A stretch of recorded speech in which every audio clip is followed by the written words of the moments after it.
Assalamualaikum warahmatullahi wabarakatuh. Perkenalkan, nama saya Rika Rinjani, guru dari SMP Negeri 1 Cikatomas, Kabupaten Tasikmalaya. Teman-teman guru hebat calon penggerak di seluruh Indonesia, izinkan kali ini saya akan memaparkan aksi nyata saya di modul 1.4 tentang budaya positif. Kali ini saya masih dibersamai oleh fasilitator dan pengajar praktik yang hebat, yaitu Ibu Neng Mardiana SPD dan Bapak Galihwangi MPD. Adapun latar belakang dari budaya positif ini adalah untuk membentuk disiplin positif di lingkungan sekolah. Hal yang mendasari saya melakukan tindakan ini adalah untuk mewujudkan murid dengan karakter pelajar profil Pancasila melalui penerapan budaya positif dengan membentuk keyakinan kelas. Keyakinan kelas yang berisi nilai-nilai kebajikan universal. Dengan melibatkan murid untuk membentuk keyakinan kelas, mereka diharapkan termotivasi secara intrinsik untuk sadar dan bertanggung jawab melaksanakan keyakinan kelas. Mereka tidak hanya sekedar melaksanakan keyakinan kelas untuk menghindari sebuah hukuman, melainkan mereka pun paham akan manfaat melaksanakan keyakinan kelas untuk diri sendiri maupun orang lain. Keyakinan kelas berisi nilai-nilai kebajikan yang bisa dilaksanakan di lingkungan sekolah. Baik anak-anak, keyakinan yang sudah kalian tulis silakan dibacakan kemudian nanti ditempel. Baik, mulai dari Alia. Baca. 1. Menghargai teman sekelas dengan cara tidak membuli. 2. Disiplin dengan cara mengerti sampai saat guru menerapkan. 3. Disiplin bersekolah, tidak memakai sendal.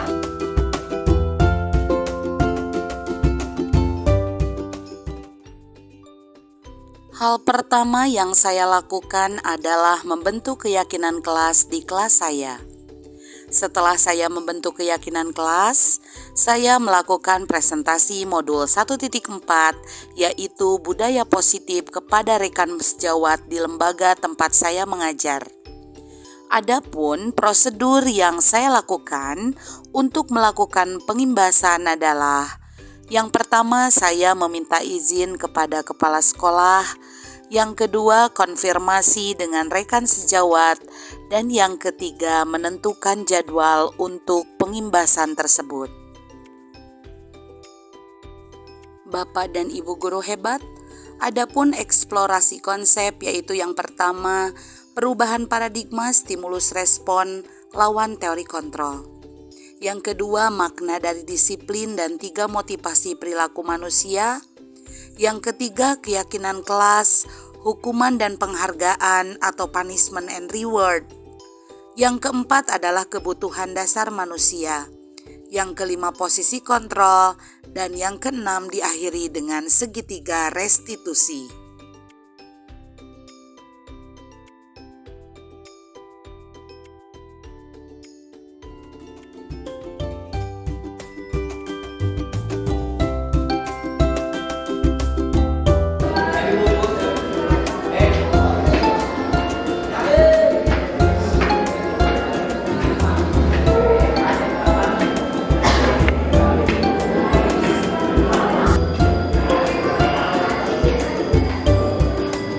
Assalamualaikum warahmatullahi wabarakatuh.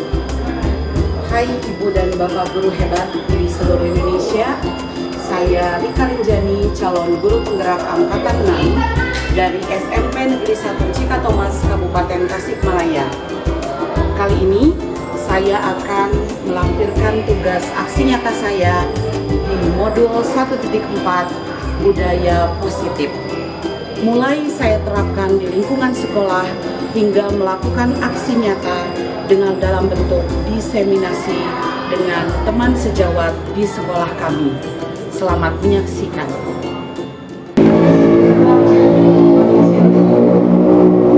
Sebelumnya, saya ucapkan terima kasih kepada Bapak dan Ibu yang sudah berkenan hadir. Sekarang acara diseminasi dalam artian mohon maaf bukan menghubungi ataupun apapun, namun ini adalah sebagai salah satu tugas kami yang memang harus dijalankan. Adapun untuk pelaksanaannya kami berharap kolaborasi dari Bapak dan Ibu. Mungkin bukan untuk kepentingan kami, namun juga untuk kepentingan sekolah. Sekali lagi mohon maaf.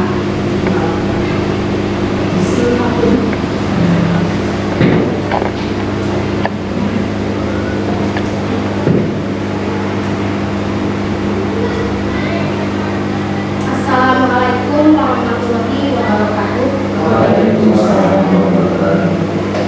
Puji dan syukur marilah kita panjatkan kehadiran Allah Subhanahu wa taala yang mana telah memberikan kesempatan kepada kita sehingga kita bisa berada di dalam acara diseminasi budaya positif saling bergembira anak-anak di SMP Kelas 1. Selawat beserta salam semoga tercurah limpahkan kepada diri kita, yakni Nabi Muhammad SAW.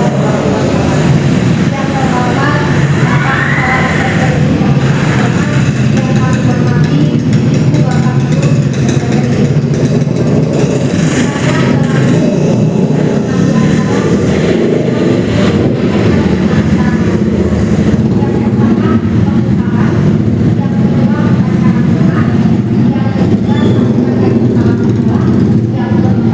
pemaparan materi dari narasumber sebagai calon guru penggerak terkait modul 1 dibuka budaya positif.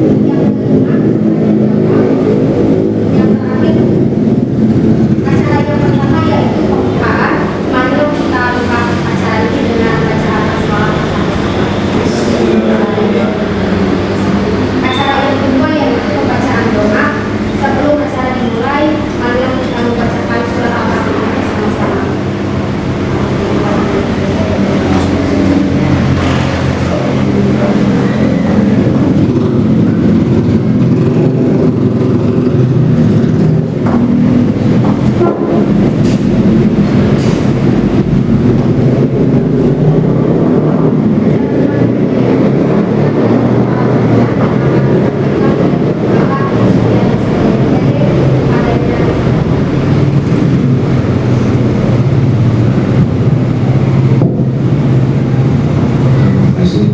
Assalamualaikum warahmatullahi wabarakatuh. Alhamdulillah, wassalatu wassalamu ala rasulillah wa ala alihi wa sahbihi. Allahumma rabbi'shrah li sadri wa yassir li amri wahlul 'uqdatam min lisani yafqahu qawli. Allahumma shalli ala sayyidina Muhammad wa ala alihi wasallam. Saya kita panjatkan puji syukur kepada Allah Subhanahu wa taala yang memberikan kesempatan kepada kita semuanya dan memberikan semoga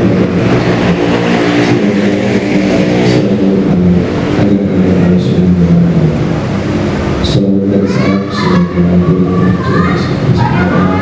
dan besar Muhammad sallallahu alaihi wasallam kepada keluarganya semua yang selalu berpegang teguh semoga mendapat selamat yang saya hormati ibu CGP, ibu Ika, sama Ika. Terima kasih sudah bisa menjalankan dan menjalankan tahapan-tahapan sebagai CGP. CGP itu calon anggota. Dan terima kasih juga kepada pemandu acara yang sudah menjadi alur kegiatan dan yang tidak lupa juga terima kasih kepada teman-teman yang lain yang mendukung kegiatan ini. Mudah-mudahan pembahasan dan bisa menjadi sesuatu yang terbaik membantu yang setianya kita ikut membantu teman. Ya, saya kira mungkin sedikit agak kecewa. suatu saat kita yang lalu dulu. Suatu saat Bapak Ibu yang akan butuh yang lain. Jangan sampai terjadi cerita di lingkungan masyarakat. Suatu contoh saja mungkin sangat bermanfaat seperti apa nantinya bila kita kurang peduli dengan orang lain. Ini sudah mewakili, dua orang itu mewakili baik dari sekolah, dari kabupaten sampai ke tingkat provinsi. Harusnya didukung oleh kita segala sesuatu. Dia menjelaskan pilihan diukur bukan dia teh nyempatkan jangan melampaui kita dan mengaluakan aja pada kesempatan yang baru presiden so saja bebas kira kurang dukung teman-teman kita kegiatannya ya mungkin ada wakil-wakil ancaman diomongkan boleh selesai ya terima kasih. Assalamualaikum.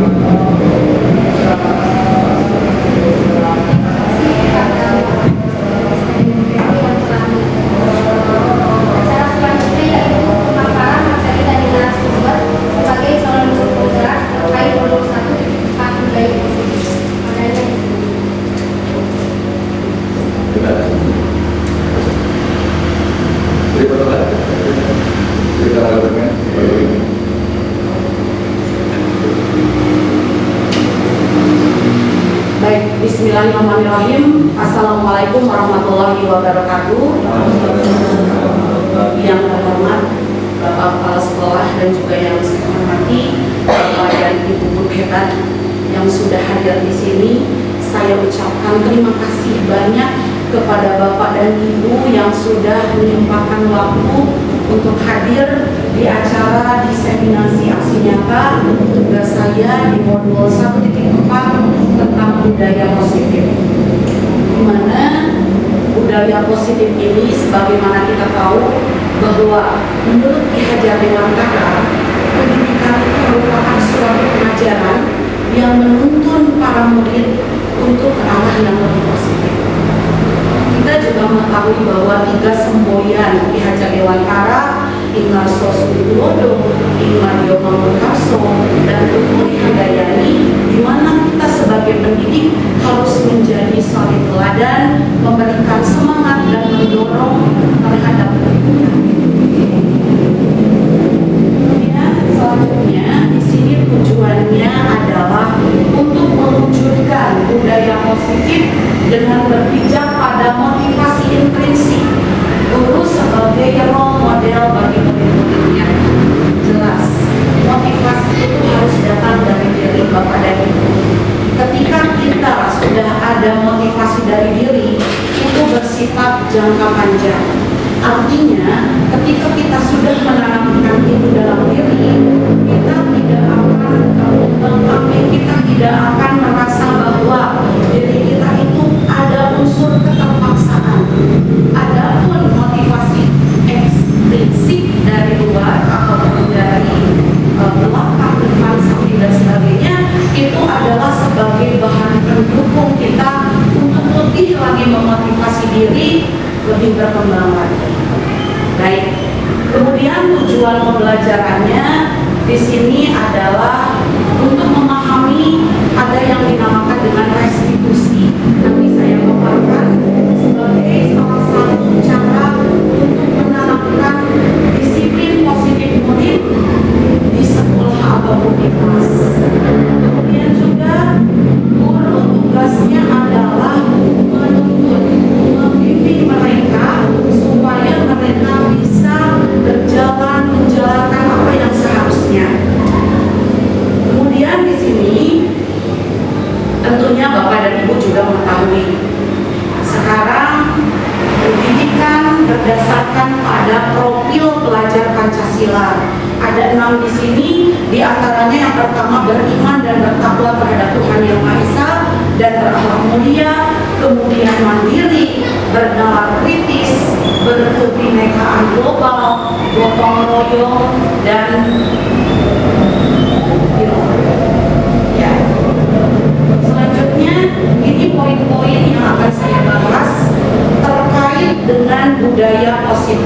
yang akan kita terapkan di kelas atau di sekolah.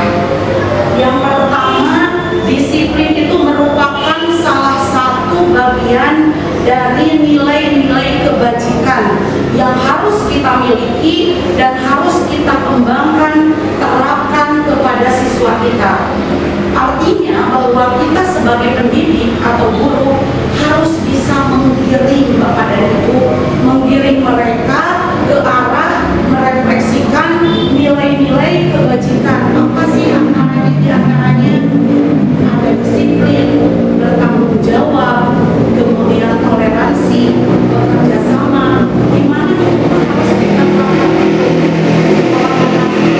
antara kita sesama warga sekolah, sehingga setelah terwujud kita akan bisa refleksikan itu ke murid-murid kita.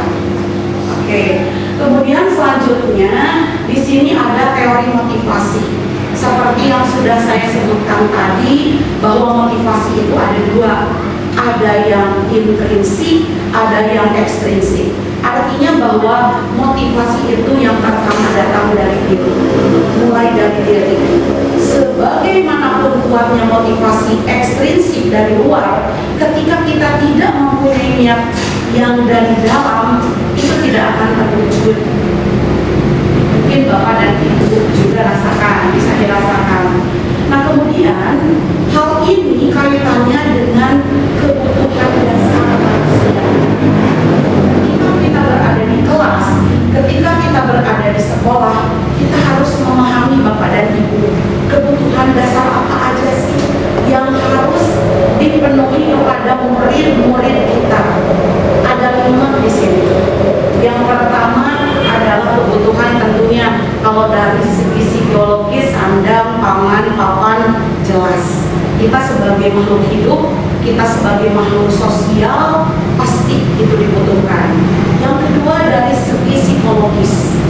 Yang pertama adalah murid-murid kita itu membutuhkan kebutuhan dasar cinta dan kasih sayang. Artinya apa?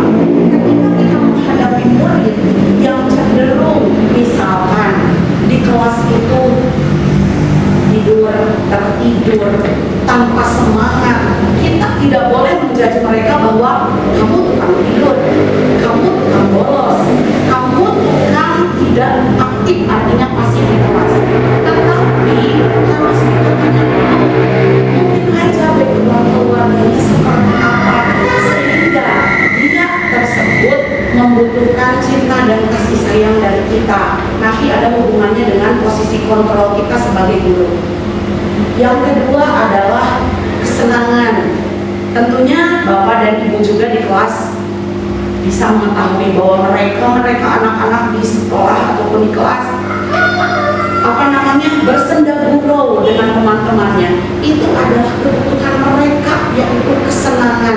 Namun kebutuhan itu bukan seyogyanya harus kita biarkan begitu. Namun kita dalami dulu. Anak itu senang, Bu, saya senang kalau belajar bahasa Inggris itu dengan kinestetik, Bu.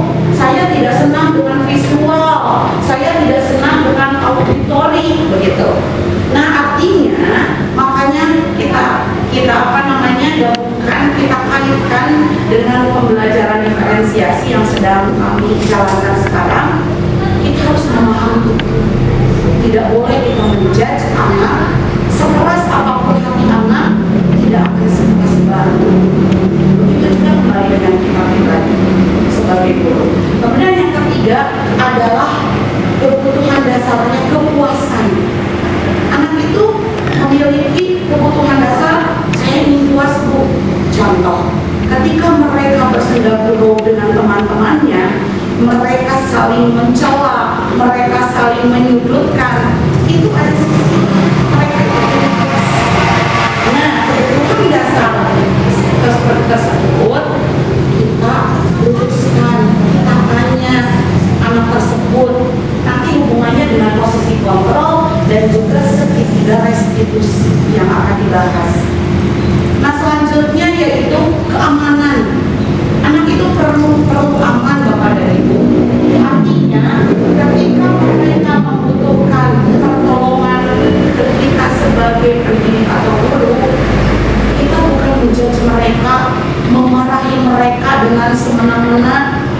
berlangsung tanpa kita ketahui apa sih maunya dia. Seperti itu. Kemudian selanjutnya kita kaitkan tadi dengan posisi kontrol guru. Posisi kontrol guru di sini ada 5. Mungkin kita juga sering melakukan ini. Yang pertama, posisi kontrol guru adalah sebagai penghukum. Ketika ada anak yang kesiangan, kita langsung berbicara. Contohnya, kenapa kamu kesiangan? Kamu itu selalu saja kesiangan. Ibu hukum kamu dengan cara silakan untuk membersihkan WC atau lari berkeliling di lapangan. No, itu tidak boleh kita lakukan kepada anak. Artinya yang ada ketika kita memposisikan kita sebagai penghukum, anak itu bukan nurut Bapak Ibu, tapi dia malah menaruh rasa dendam, menaruh rasa benci bahwa Bu Rika itu orang yang galak. Bu Rika itu adalah seorang guru yang menghukum. Salah satu contohnya itu. Yang kedua adalah membuat rasa bersalah. Ketika kita ke anak, contoh, anak itu tidak bisa mengerjakan bahasa Inggris yang saya ajarkan. Saya akan bilang seperti ini, jika saya memposisikan sebagai pembuat rasa bersalah. Kamu Adi, bagaimana sih? Yang seperti ini aja nggak bisa. Kamu mau jadi apa nanti? Kamu gak kasihan sama orang tuamu? Kita sering melontarkan kata-kata itu. Nah, itu adalah posisi kontrol kita sebagai pembuat rasa bersalah, yang akhirnya ke anak itu akan merasa dirinya seperti ini. Iya ya, saya ini merupakan anak yang tidak berguna. Saya ini sudah dijudge oleh Bu aja sebagai anak yang seperti ini. Mungkin aja motivasinya bukan terbuka, namun malah di sini posisinya adalah sebagai teman. Namun posisi teman di sini bukan berarti anak itu semena-mena terhadap kita. Contoh, ketika ada anak kasusnya seperti tadi tidak melaksanakan tugas, saya akan berbicara seperti ini. Tapi kenapa kamu tidak mengerjakan tugas ibu? Begitu. Dia akan bilang, ya Bu, semalam saya tidurnya larut sehingga saya tidak ada waktu seperti itu. Kita berusaha untuk mengatakan seperti ini. Oke, baik. Nanti lagi kamu tidak seperti itu. Sukses. Mungkin dari sana kita akan mengatakan seperti itu, anak akan sedikit demi sedikit. Tapi bukan berarti dia menganggap saya sebagai teman semena-mena.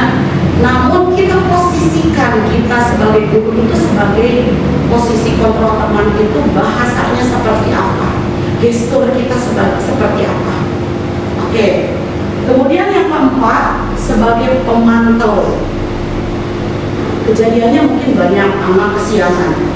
Kita akan tanya nih, atau misalkan di dalam pelajaran PJOK, anak itu selalu tidak mengenakan pakaian olahraga. Guru PJOK akan mengatakan ketika dia menjadi seorang pemantau, bagus, kenapa ya? Bapak perhatikan sudah 3 kali pertemuan kamu tidak memakai baju olahraga. Kenapa nak? Gitu. Kemudian dia akan menjawab, ya Bu lupa, biasanya begitu ya. Nah oke, kalau sekarang kamu lupa, Ibu gak punya catatan loh. Punya catatan, sudah 3 kali kamu tidak memakai kaos olahraga. Kalau minggu depan belum memakai kaos olahraga lagi, nanti kita berhadapan ya. Kita ngobrol dengan Bapak. Oke. Dan yang terakhir adalah yang paling banyak digunakan, yang paling baik digunakan adalah posisi kontrol kita sebagai manajer. Nah, hubungannya adalah di sini kita akan melakukan segitiga restitusi yang seperti Bapak dan Ibu lihat di depan. Bagaimana pertamanya Bu? Kita buat keyakinan kelas. Bapak dan Ibu mohon maaf, silakan untuk dimulai kita buat keyakinan kelas, di mana keyakinan kelas ini adalah peraturan kelas yang dibuat secara bersama-sama bersama anak. Kita yakini, kita sepakati apa yang harus kita lakukan. Kalaupun ada yang melanggar, bukan seyogianya kita menghukum, tetapi bahasanya adalah apa? Konsekuensi. Jadi tidak ada tuh hukuman sama reward, tidak ada hukuman, tidak ada penghargaan. Karena ketika ada hukuman, anak akan merasa down nantinya. Kalaupun ada penghargaan atau reward, nanti akan mematahkan kreativitas. Mungkin aja akan menimbulkan kecemburuan sosial antara teman-temannya. Begitu. Jadi yang ada adalah konsekuensi. Contoh, ketika anak menjatuhkan botol ini sehingga airnya tumpah, kita tidak begini ke anak, kamu sok emosi no. Tetapi kita tanya ke anak, kamu sudah menumpahkan air itu, apa yang seharusnya kamu lakukan? Oh iya bu, saya harus membersihkannya, ngepelnya. Good. Itu adalah konsekuensi melakukan apa yang sudah dia lakukan, gitu ya. Nah kemudian tidak ada juga reward, ada juga apresiasi. Apa sih bedanya reward dengan apresiasi? Reward itu adalah setelah ada hasil, makanya dikasih hadiah penghargaan. Itu akan memutuskan kreativitas. Tetapi kenapa saya bilang seperti itu? Karena kalau suatu saat tidak dikasih reward, anak itu akan bertanya-tanya, Ibu Rika, kemarin saya dapat ulangan harian 100, kemarin saya dikasih permen, kok sekarang saya dapat ulangan segitu lagi, saya nggak dikasih. Ayo nama mau wewe, mau dapat nilai 100. Contoh. Tetapi kalau apresiasi, apapun hasilnya, si A, si B, si C, karena sudah melakukan apa yang harus dilakukan, kita kasih apresiasi. Oke Yoti, good job. Hani juga bagus. Semua dikasih apresiasi, bukan reward. Oke. Nah kemudian yang akan kita dalami di sini adalah bagaimana cara menuntaskan ketika ada anak yang banyak melanggar ataupun menanamkan budaya positif, yaitu dengan cara segitiga restitusi. Contoh, Bu Nani seperti ini. Si Rehan selalu kesiangan tiap hari nih, si Arul, oke.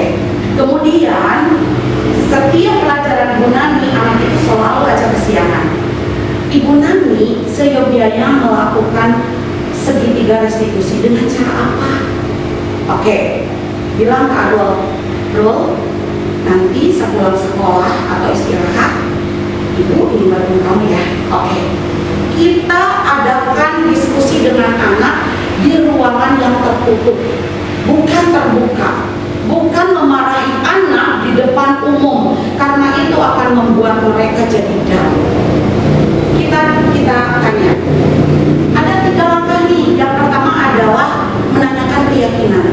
Begini contohnya, Arul, Ibu perhatikan sudah beberapa kali berturut-turut kamu selalu kesiangan nih. Oke. Kamu merasa seperti itu? Iya Bu, paling itu jawabnya. Iya Bu. Terus kalau misalkan kamu kesiangan terus, kira-kira kamu mengganggu teman nggak di kelas? Ya Bu, kan kita udah bikin keyakinan kelas nih. Contohnya misalkan menghargai diri sendiri dan orang lain dengan cara datang tepat waktu ke kelas. Nah, kemudian kita tanya validasi tindakannya. Oke, kenapa hal itu bisa terjadi, Arul? Udah beberapa kali Arul bakal bilang seperti itu. Ya Bu, saya teh bangunnya kesiangan karena ibu saya misalkan tidak membangunkan, karena beliau itu setiap hari pasar misalkan pagi-pagi. Terus Bu Nani akan menanyakan seperti ini. Oke, paham ya? Tetapi kalau kamu melakukan itu terus-menerus, berarti kamu sudah melanggar keyakinan kelas yang sudah kita buat ya? Ya Bu, betul. Apa coba salah satunya? Menghargai diri sendiri dan orang lain dengan cara tidak tepat waktu datang ke sekolah. Nah itu kamu tahu, gitu kan? Nah kemudian yang terakhir adalah menanyakan keyakinan ya, menanyakan keyakinan. Bagaimana caranya aku biar kamu satu tidak bangun kesiangan,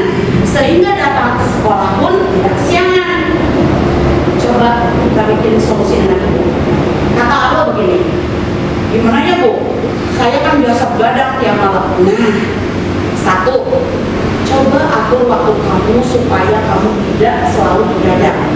Yang kedua, mungkin aja kamu bisa menyetel alarm telinga kamu supaya kamu tidak kesiangan lagi. Paling anak akan bilang, ya Bu, oke, siap, oke. Kemudian hal itu sudah diyakini oleh kita dan anak. Baik, untuk kedepannya silakan kamu lakukan ini. Coba ya ayah. Baik Bu, siap. Begitu. Kalaupun hal itu belum berhasil, kita tidak harus jemu. Kita terus lakukan itu dengan penuh kesabaran. Ini salah satu solusi bagaimana menciptakan budaya positif di sekolah. Hal-hal yang terjadi seperti itu, seperti senyum, sapa, salam, itu sudah biasa dilakukan. Berdoa sebelum pembelajaran juga budaya positif yang sudah biasa dilakukan. Membersihkan kelas setiap sepulang sekolah juga sudah biasa dilakukan. Nah, salah satunya ini untuk mengubah perilaku anak ke arah yang lebih baik. Tentunya kembali lagi ke kita. Kita dulu sebagai guru harus memberikan teladan. Inarso Sikulodo, Imadio Lamunkarso, Ketua Handayani. Begitu Ibu dan Bapak. Nah, ini salah satu yang sudah saya laksanakan meskipun belum maksimal, tapi saya berusaha untuk bukan hanya teori, tapi berusaha untuk merefleksikan itu kepada anak supaya sedikit demi sedikit mereka akan paham dan akan melaksanakannya. Ini di kelas 7B dan salah satu anak Arya itu sangat kecil sekali ketika melakukan dan setiap saya senang masuk kelas 7B karena ada keyakinan kelas di sananya. Salah satunya adalah kelas 8D yang beberapa kali kesiangan gitu. Dan Acara selanjutnya yaitu sesi tanya jawab. Kami persilakan untuk dua orang penanya. Baiklah, saya mau bertanya dari hasil paparan Ibu tadi, apakah dengan restitusi akan membuat anak menjadi jerah, Bu? ya, sudah Bu, cukup itu saya. Baik. Seperti kita ketahui bahwa restitusi itu adalah proses ketika anak melakukan kesalahan, kita tanya anak itu seperti apa dan tindakan apa yang harus kita lakukan. Nah, adapun kalau misalkan anak tersebut 1 kali, 2 kali digunakan restitusi, kita tidak usah jemu ataupun bosan untuk melakukan itu. Salah satu caranya adalah, 1, boleh kita memberikan motivasi ke anak bersifat ekstrinsik berarti ya. Kemudian yang kedua, kasih anak apresiasi yang baik biar mereka mengetahui bahwa apa yang kita berikan, apa yang kita sampaikan memang betul-betul untuk mengubah perilaku mereka ke arah yang lebih baik. Contoh, Ibu mempunyai siswa bernama Arul misalkan, sudah beberapa kali terus kesiangan, padahal sudah beberapa kali juga ditegur. Nah, Ibu melakukan restitusi itu mungkin 1 kali dia belum cerah, 2 kali juga. Namun lama-lama setelah kita berikan penjelasan, apa sih nanti nak dampaknya ketika kamu bisa menghargai diri sendiri dengan cara datang tepat waktu ke kelas, itu akan berdampak positif. Begitu Bu. Salah satunya intinya adalah kita sebagai pendidik tidak harus jemu bosan. Silakan kita gunakan pelayanan yang terbaik bagi murid-murid kita agar apa yang kita harapkan yaitu budaya positif itu akan terwujud. Begitu Bu. Silakan ada yang lain. Terima kasih, Bu. Kurang mantap Ya, kamera. Dari 5 posisi kontrol mana yang paling baik digunakan? Iya. Baik. 5 posisi kontrol yang tadi saya paparkan diantaranya ada penghukum, pembuat rasa bersalah, teman, pemantau, dan manajer. Yang paling baik untuk digunakan adalah posisi kontrol sebagai manajer. Mengapa halnya seperti demikian? Karena manajer itu adalah seseorang yang memang mempunyai cara ke anak, di mana anak, contohnya kita kembali ke restitusi. Ditanyakan 3 langkah tadi, yaitu menstabilkan identitas, validasi tindakan, dan juga menanyakan keyakinan, sehingga dari bahasa, dari gestur tubuh, dari mimik muka juga kita memposisikan sebagai manajer ke anak itu akan merasa nyaman. Berbeda Bu dengan pemantau, seolah-olah anak itu merasa diselidiki. Dukungan dari kepala sekolah dan rekan guru kami sangat tinggi. Alhamdulillah kegiatan aksi nyata ini sukses dan lancar. Adapun umpan balik atau tanggapan rekan sejawat setelah mendengarkan presentasi saya, yaitu yang pertama, rekan sejawat termotivasi untuk membentuk keyakinan kelas karena mereka merasa mendapat pengetahuan baru. Yang kedua, rekan sejawat melakukan introspeksi diri terkait dari 5 posisi kontrol restitusi. Mereka sadar apa yang telah mereka lakukan selama ini selaku pendidik belum mencapai posisi kontrol manajer untuk mendidik murid, di mana posisi kontrol manajer adalah posisi kontrol yang paling relevan untuk mengatasi murid dalam menyadari dan memperbaiki kesalahan. Dan yang terakhir, berusaha memahami kebutuhan dasar murid untuk menciptakan murid yang berakhlak mulia, cerdas, berprofil Pancasila, serta merdeka.